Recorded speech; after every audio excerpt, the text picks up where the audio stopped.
and welcome back to the Clever Hound Novice Sparks Trick Dog class. Today we're going to be working on having your dogs hold an object. For this one, they don't necessarily have to have a full retrieve off the ground yet. You can teach the hold separately from the retrieve.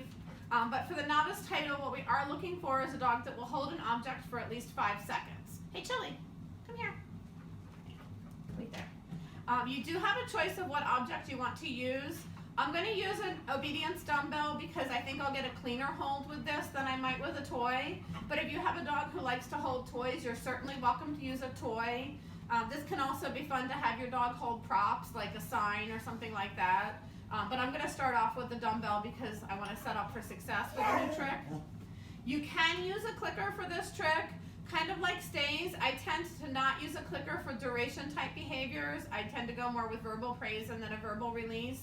But it's completely up to you. But we're going to start off with just a very brief hold.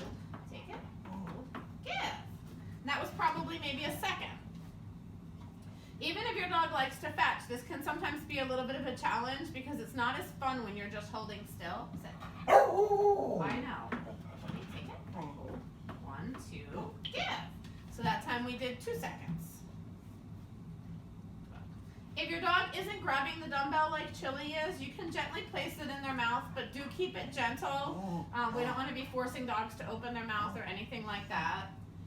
And if they're not holding readily, sometimes just having a steadying hand under the chin might help them keep their head still. Because a big key to this trick is keeping the head still.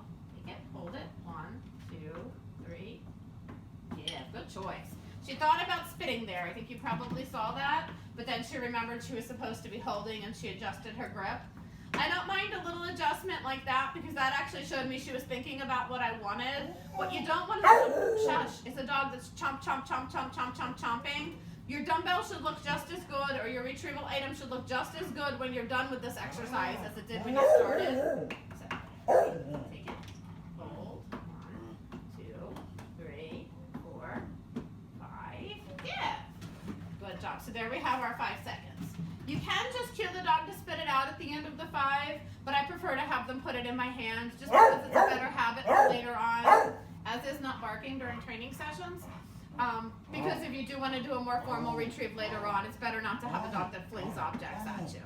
So go ahead and play with your holds. This is a little bit of a more challenging trick, so if your dog hasn't done this before, it may take a little bit longer to get them doing than some of the other tricks that we've had. But have fun, post your videos. If you have questions, I'm happy to answer them for you. And I'll look forward to seeing your dogs holding some really cool objects.